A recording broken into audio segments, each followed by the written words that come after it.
Want to change the language on your Samsung phone?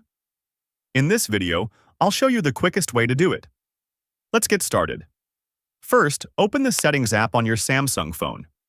Now, scroll down and tap General Management. Next, tap Language.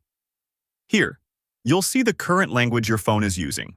To add a new language, tap Add Language. Choose your preferred language from the list. If it's not visible, use the search option to find it faster. After selecting the language, tap Set as Default. If prompted, confirm your choice. Your Samsung phone will now switch to the new language in just a few seconds. If you ever want to change it again, simply follow the same steps and select a different language.